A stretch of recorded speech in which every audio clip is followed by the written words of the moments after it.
en el doctorado de Derecho de la Universidad Libre, la sede nacional, tenemos el gran honor de tener como invitado al doctor Rubén Martínez Dalmau. El tenerlo en este espacio ha sido producto de aquello que hemos visto en el aula de clase del doctorado. Doctor, quiero hacer manifiesta la inquietud y la razón por la que he querido llevarle a la comunidad académica de la Universidad Libre su pensamiento en lo que pueda en este momento transmitirnos. Quiero leer algo que encontré en el material del doctorado en el módulo de interpretación constitucional. Dice así: del artículo de Derechos Fundamentales, Derechos Humanos y Estado de Derechos del autor Francisco Rubio Llorente, la afirmación típica de que vivimos en la época de los derechos no pretende decir, como bien se comprende, que la vida social y política contemporánea sea especialmente respetuosa de los derechos, sino solo que el principio normativo dominante en nuestro tiempo es el de la primacía de los derechos. Bien, esta frase es absolutamente motivante porque hace que surja en los abogados, sobre todo en estudios de doctorado, la gran preocupación de la tensión que hay entre justicia, derecho, entre democracia, soberanía y muchos temas más que enfrentamos cuando estudiamos el derecho constitucional. Quiero preguntarle qué opina, qué piensa de esto. Muchas gracias, querida Lilia. Para mí es un gusto enorme estar aquí en esta gran universidad, que es la Universidad Libre de Colombia. Además, en uno de los mejores programas de doctorado de la región, el doctorado en Derecho de esta universidad. Y además, me parece muy interesante lo que tú comentas, porque efectivamente el marco constitucional es un marco de derechos. Es decir, la Constitución inicia con una reivindicación de derechos, sobre todo derechos de libertad, que tiene que ver con el mismo surgimiento del constitucionalismo, cuando se requiere acabar con las monarquías absolutas para que haya una hegemonía nueva de derechos que limiten el poder. Desde ese punto de vista no hay constitución si no hay límite del poder, y eso significa que no hay constitución sin derechos. Por eso es tan importante que cuando trabajamos derecho constitucional, trabajemos derechos fundamentales, derechos constitucionales y teoría general de los derechos. En su artículo Los retos del Estado constitucional, democracia, Estado social y globalización, plantea que el reto del Estado constitucional es un reto complejo. Es evitar la desconstitucionalización de los derechos y el disponer de instrumentos que faciliten el ejercicio de los derechos que la Constitución consagra. ¿Son en el derecho constitucional colombiano las acciones constitucionales esos instrumentos? Ahora, si ya están incluidos en nuestra Carta Política, ¿el reto entonces es operativizarlos? El Estado constitucional se basa no solo en obtener o en tener a disposición de las personas acciones de defensa de los derechos, que tiene que ser un elemento subsidiario a la propia creación del Estado constitucional, sino que se basa en la hegemonía de los derechos. Es decir, los poderes públicos están plenamente comprometidos en la creación del Estado constitucional, y eso implica necesariamente una protección, un esfuerzo para la protección de los derechos. Desde ese punto de vista, la Constitución colombiana de 1991 es una Constitución que avanza hacia el Estado constitucional, pero que todavía tiene elementos más propios de etapas anteriores del constitucionalismo y que prácticamente parece basar la hegemonía de los derechos en la protección judicial. Un Estado constitucional no puede basar la protección de los derechos en el marco judicial. El marco judicial debe ser subsidiario para los momentos extraordinarios en los cuales los derechos no son protegidos por los poderes públicos. Hace falta una mayor implicación del Poder Ejecutivo, del Poder Legislativo, para que los derechos sean una realidad ya tangencial, material, y acudir al Poder Judicial solo cuando excepcionalmente los derechos no se respetan. Se afirma que no hay democracia sin Estado social.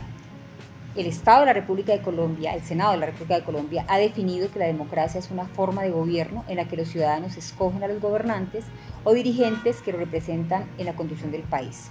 Esa escogencia se hace a través del voto y los elegidos por mayoría deben actuar según lo indique nuestra Constitución Política, del 91. Las leyes procurando siempre lo mejor para el país. En general, se concibe como una forma de organización del Estado que adopta sus decisiones colectivas por el pueblo a través de mecanismos de participación legítima, directa e indirecta. En la actualidad, la participación ciudadana presenta altos índices de abstención. atribuibles a la falta de confianza de los ciudadanos en los representantes y por temas de corrupción. Desde una perspectiva pragmática, siguiendo su línea de pensamiento, ¿no es un riesgo confiarle a la democracia la existencia del Estado social? ¿Considera que aquí hay una paradoja? ¿Cómo considera que podemos resolverlo? No hay democracia sin Estado social en la actualidad, en el sentido de que la democracia surge para que la gente tenga condiciones de vida dignas.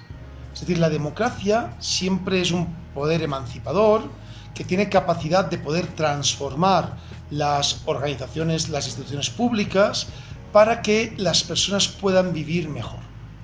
Desde ese punto de vista, podemos tener democracias aparentes, ¿no? Como podemos tener constituciones aparentes. Las constituciones aparentes y las democracias aparentes son habituales en estados que se llaman democráticos, pero no lo son. Y son estados donde no hay un Estado social reconocido. En las democracias reales, el Estado social se aplica materialmente porque las personas tienen condiciones de vida dignas y porque se entiende cuál es el objetivo de la democracia, que la gente pueda vivir mejor. La regulación a través de normas determinantes y derechos exigibles mencionadas en su artículo, y que son palabras, lo tomo de algunas lecturas que he hecho por mi cuenta, de Anthony Giddens, se refleja en la frase final de su texto, El mundo desbocado, de 2007, que dice textualmente: nuestro mundo desbocado no necesita menos autoridad, sino más, y esto solo puede proveerlo las instituciones democráticas. Justificaría ello el alinear los índices del desarrollo humano y los índices de democracia frente a la consideración, a esos índices se refiere usted en un texto, frente a la consideración de que la justicia ambiental y el delito ambiental corresponden a los presupuestos necesarios de la calidad de vida, del concepto del buen vivir. ¿Implicaría ello una reubicación del debate en el inmediato plazo como un reto del Estado constitucional? Así es, hay una relación directa entre desarrollo y democracia. De tal forma que los países que son más democráticos tienen mejores índices de desarrollo y tienen unas condiciones de vida más dignas. Cuando Giddens se refiere a que se necesita más autoridad, yo entiendo también como él que se necesita más autoridad, pero autoridad legitimada.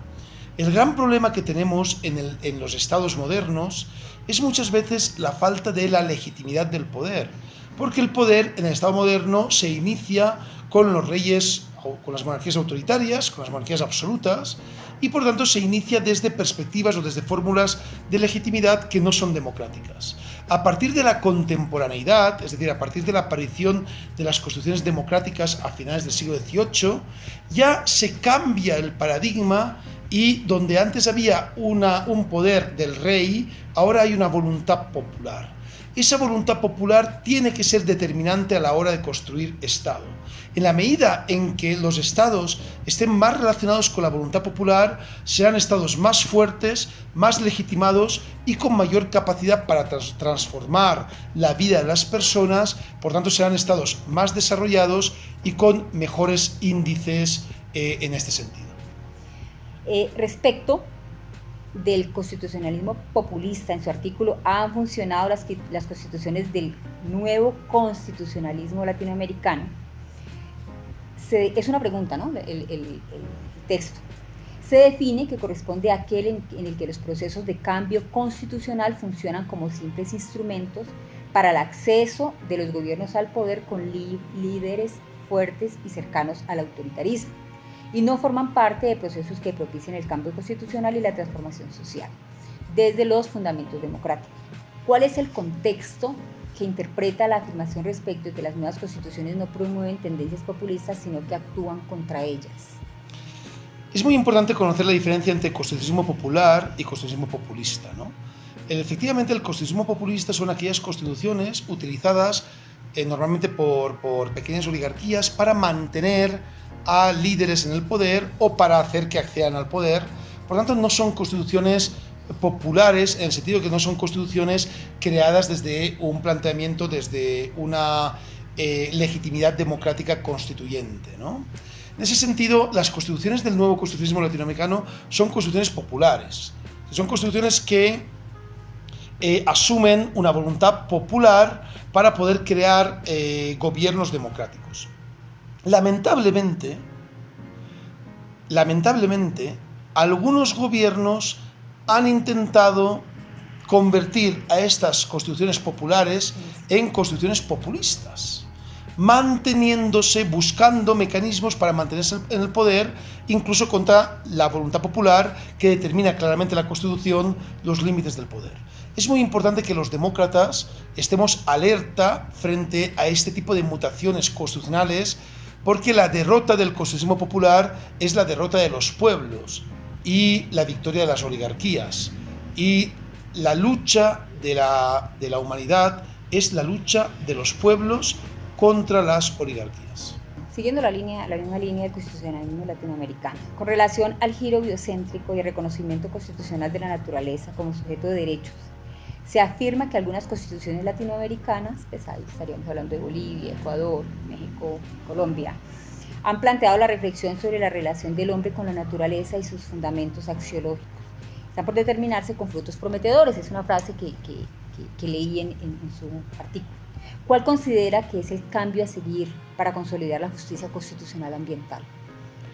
Es fundamental entender que no estamos solos en el planeta, no tenemos un planeta B al que acudir, y que las nuevas perspectivas de crecimiento no son compatibles con una visión depredadora de la economía. Eso implica que cada vez más tenemos que ir avanzando hacia un planeta donde las personas no ejerzan una función depredadora, sino una función de sostenibilidad armónica. Y eso implica un giro en nuestra forma de percibir la vida, de percibir nuestra convivencia y nuestra esencia en el planeta. Eso implica un giro biocéntrico. Entender que la naturaleza es el centro de la existencia. Por tanto, cuando hay nuevas constituciones, como el caso ecuatoriano, que reconocen los derechos de la naturaleza, o tenemos jurisprudencia muy avanzada, ¿no?, en el caso colombiano respecto al río Atrato, en el caso ecuatoriano respecto al río Vilcabamba, en el caso neozelandés sobre Wanganui. Es decir, hay diferentes momentos en que ya vamos avanzando hacia ese giro biocéntrico. De hecho, hay un programa de Naciones Unidas que se llama así, Armonía con la Naturaleza, que está pendiente de mantener los fundamentos de ese giro biocéntrico y de buscar experticia para gente que apoye la necesidad del giro biocéntrico y argumente bien cuáles los fundamentos que necesita para entrar en vigencia. El concepto de constitución democrática, en su artículo, que implica un Estado constitucional, democracia, Estado social y globalización, plantea que avanzar hacia una democratización profunda, consolidar el Estado social y afrontar los retos de la globalización son tres proyecciones relevantes en el horizonte del Estado constitucional, el que, al igual que la Constitución democrática, es dinámica, con una construcción dialógica en su contenido. ¿No es esta una condición frente a la cual se afronta el riesgo de la continuidad de procesos y la sostenibilidad de su contenido se convierta en contenido de programas y agendas políticas, instrumentos a favor de intereses individuales y autoritarios que limiten los derechos del Estado constitucional que reconoce? Es una amenaza, es posible que eso ocurra. Por eso es tan importante apostar por las fórmulas garantistas. Es muy importante apostar por constituciones que incorporen mecanismos para garantizar los derechos, con constituciones que tengan clara la determinación de los derechos y entiendan que los poderes públicos tienen que estar comprometidos en la protección de esos derechos. Y eso se hace no solo desde las constituciones, que también, sino que se hace desde el compromiso de los poderes públicos con la Constitución. Unos poderes públicos que no estén comprometidos con el avance constitucional, por tanto, unos poderes públicos que no obedezcan la voluntad constituyente, son poderes públicos al margen de la legitimidad constitucional. Los poderes públicos que entiendan que el fundamento es la construcción del Estado social, que la democracia implica necesariamente la obediencia a una constitución que determina una voluntad popular, y unos poderes públicos que entiendan que lo principal es luchar por los derechos de la gente y no por los derechos clientelares o de los oligopolios o de las oligarquías, esos poderes públicos serán poderes apropiados para un Estado constitucional. Bueno, doctor, quiero agradecer el tiempo, quiero agradecer el gran aporte que le hace usted al doctorado y que le hace a la Universidad Libre y ahorita pues a los grupos de investigación y a la comunidad que lo van a escuchar. Yo entiendo desde la oportunidad de tener en el aula que tenemos una constitución muy buena, que nace, que se origina en un poder constituyente absolutamente democrático, la Asamblea Constituyente del 91, pero que además tenemos un gran compromiso frente a la operativización de ella y a cuidarnos de los riesgos que implica la protección de los derechos. Sobre todo porque desde el aula hemos entendido que la interpretación de la Constitución es un tema denso, de mucha profundidad, sobre el que hay que trabajar muchísimo.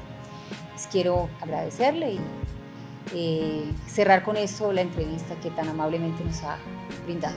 Gracias. Muchas gracias, querida Lilia. Es muy importante que entendamos que nuestro futuro depende en buena medida de que nuestras constituciones sean democráticas, sean transformadoras y obedezcan finalmente a la voluntad popular.